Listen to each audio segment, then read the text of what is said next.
Am I the jerk for posting about a former teacher online? I am a 25-year-old female and had a 5th grade teacher who I perceived to be an adult bully. She would joke to our class about an autistic child on the playground and would even mock the way he ran and flapped his arms. I struggled in math throughout elementary school and had an individualized education program for it. This teacher would constantly, in a condescending tone, tell me my methods were wrong in front of the whole class. She would favor the A students in the class and brag about them to everyone else while announcing that they get the special privilege of sitting in the back. I asked her when I could have a back seat and she angrily, under her breath, shouted, "No! You will never get one." I was mortified. One day, she told our class we were going to have mandatory binder checks to make sure ours were organized. I went to place mine on her desk, and she angrily asked, "Why are you giving me this? Go sit back down and do your work." She then called my mother into an emergency meeting with the school psychologist and guidance counselor because she thought I was disturbed and that there was something wrong with me mentally. This was all because I mentioned I do not get along with my stepfather at home. She yelled at my mother that she needs to do something now, which put her in a panic and sent her late to work, upset and crying. My mother revealed to me when I was older that she hated her too.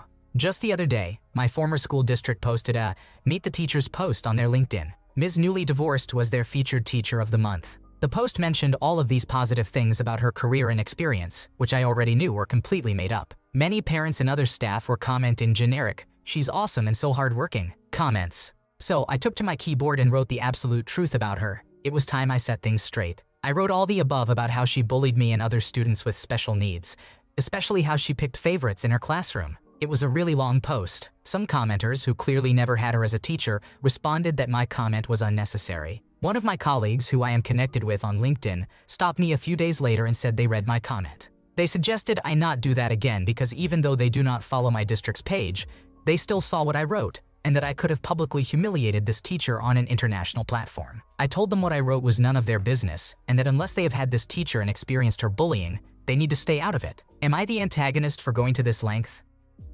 In my opinion, you have done nothing wrong here by sharing your experiences with the teacher.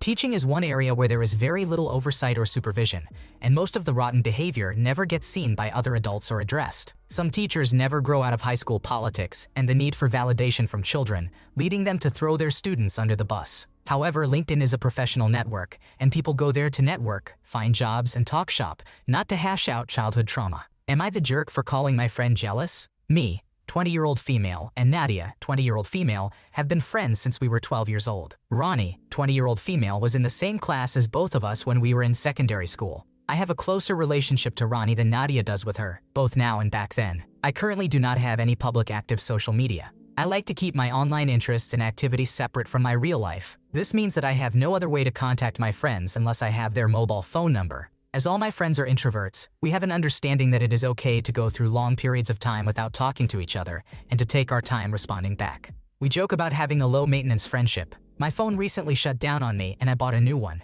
I was unable to recover my contact details and other things. Prior to my phone not working, I was in a conversation with Ronnie, and she asked me about meeting up with our former classmates at a restaurant. I did not get a chance to respond. Nadia was never invited because she chose not to be in contact with them when we were in school. Last weekend, Nadia contacted me, and we were able to make brunch plans. At brunch, I told her about losing all my contacts and that I had lost Ronnie's number. I wanted to reach out and tell her that I wanted to go to the restaurant if it had not already happened. Since Nadia has Ronnie's number, I asked for it. Nadia said no. She said that she hates when people give out her number without her permission, and she will not do that to Ronnie. I replied that she knows that we were talking to each other recently and that I would have had her number had it not been deleted. I said I am not a stranger to Ronnie and that she would not mind. She refused, and at this point I said, "I'm confused. I have a reason to talk to her. Why are you being so stubborn?" I even asked Nadia to ask Ronnie's permission if her privacy meant so much to her. She said no because she does not want to contact anyone from school anymore. After the brunch, I messaged Nadia and said she was jealous of my friendships with people other than her. I told her I am not okay with isolating myself from people who I was once close with. I ended up blocking her before she responded. Am I the antagonist? You did nothing to be ashamed of. Nadia found herself in a situation to take control and use it, which seems pretty suspect. You and Ronnie are friends and had her number before the phone broke, so Nadia not giving it to you is a poor excuse. It really just seems like she's jealous. Am I the jerk for making a joke about my sibling? My brother does not go to college. His girlfriend does. I do not know how they met since they are honestly extreme opposites, but whatever works for them, I guess. I generally do not care about them, but I have noticed that his girlfriend is quite nerdy. She does not seem like it. but she talks a lot, and her non-stop talking makes it pretty obvious that she knows a lot academically. My brother literally failed a bunch of classes in high school and does not know much more than basic math or who his favorite hockey player is, so their relationship feels like something out of a corny movie. My sister and I often make jokes wondering what they even talk about. My dad brought up some random history fact during dinner the other night, and my brother's girlfriend quite literally lit up. She started talking about it, and my dad was happy to entertain her. She then said, "I was trying to tell Josh, my brother, about this, but he did not get it." And I said, "Yeah, that sounds like Josh." My brother's girlfriend immediately got annoyed and said, "Well, no, not really. I did not expect her to get so heated since my brother did not really react." So I was like, "Yeah, I'm just joking."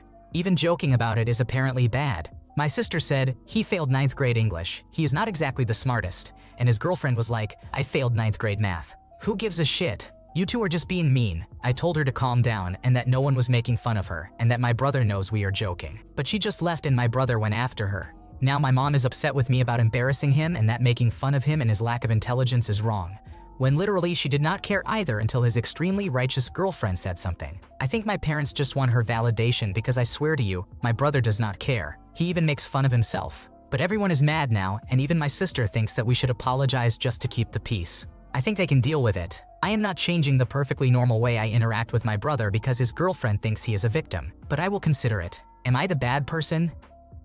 Your brother probably isn't as dumb as you think, and it's clear the family has made him feel that way for a long time. His girlfriend is likely tired of you all running him down like he's a dummy, and she's stepping up to defend him, which is a good thing. You're standing in the way of him succeeding by constantly ridiculing and putting him down. Have a serious think about the fact that his girlfriend values him and sees the best in him, while his own family doesn't. Am I the jerk for asking my landlord for remote access to the thermostat and doorbell camera?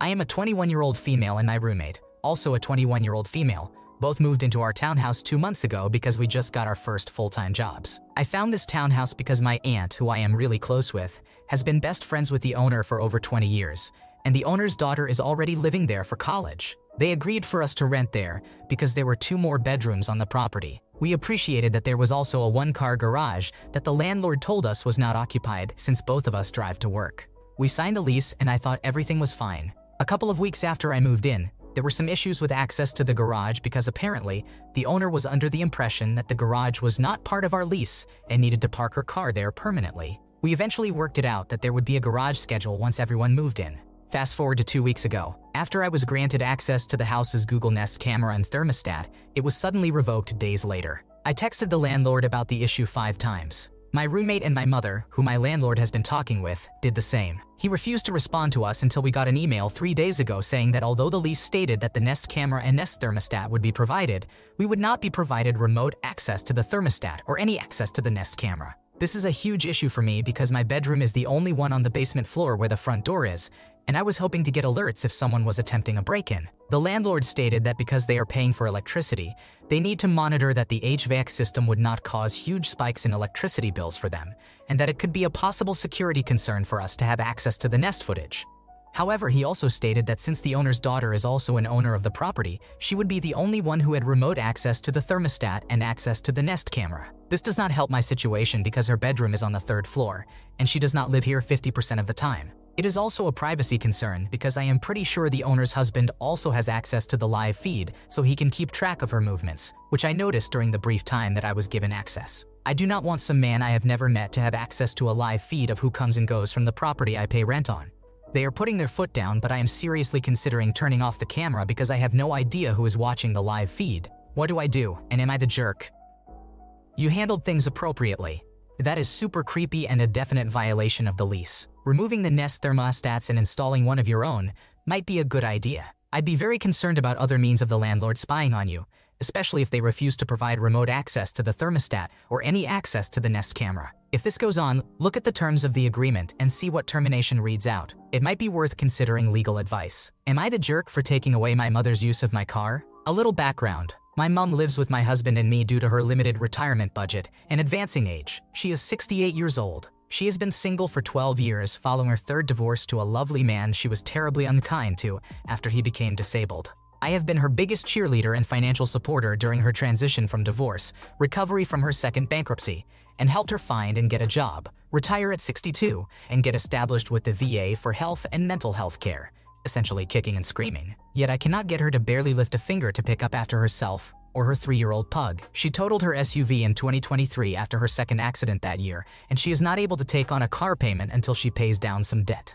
We are in no position to co-sign with 4 children, 2 over 20 years old, 2 teenagers, and a grandchild on the way. I even added her to my insurance so she could drive my car on occasion, obtaining full coverage just in case. I am terrified every time she borrows the car. In 2024, she started experimenting with online dating, and she has met someone she is convinced she is in love with. He is a bit younger, works at a pizza place, is a year sober, lives in a sober living facility, and does not have a car or license. In the last 6 months, she has overdrawn her bank account several times and borrowed $500 while borrowing my car 4 times a week and only filling up the tank a couple of times. I try not to be judgmental, but the red flags are clearly blowing in the wind here. My car is very well known and noticeable, and I am concerned about it being at a recovery facility since I am a drug and alcohol counselor. My job has a zero-tolerance policy for good reason. Boundaries are important. As a result, she is no longer allowed to drive my car there, and I do not want this man at my home. She screamed at me that I am taking away her rights. While I am not a fan of this fellow, I am only taking away her privilege to drive my car to her boyfriend's recovery house or have him at our home.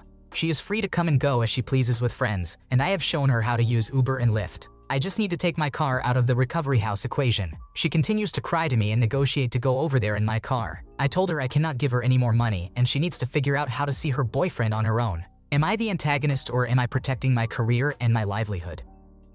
Your mother has no right, fundamental or otherwise, to use someone else's car. You told your mother she can't use your car any longer, and you don't want her internet love interest in your home. If your mother is unhappy, she can find somewhere else to live. Driving is a privilege, not a right. Am I the jerk for considering making the person who takes care of my house homeless? I, a 25-year-old female, have been married to my husband, Johnny, a 26-year-old male, for 5 years. Together, we have a daughter, Lila, who is 5 years old. Though we married and settled down relatively young, we have managed to build a decent life together. Recently, Johnny's friend, Steven, a 27-year-old male, moved in with us. Steven has always been a fixture in Johnny's life. They have known each other since they were teenagers and have a bond that goes beyond typical friendship. He is an intense, brooding type who has never really found his place in the world. He often talks about how traditional life is not for him and how he thinks most people are just fooling themselves with their comfortable lives. He is a devout vegetarian and constantly talks about how unethical it is to eat meat. That is fine. Johnny and I are vegetarians too, but Steven takes it to the extreme. Steven recently went through a tough financial situation.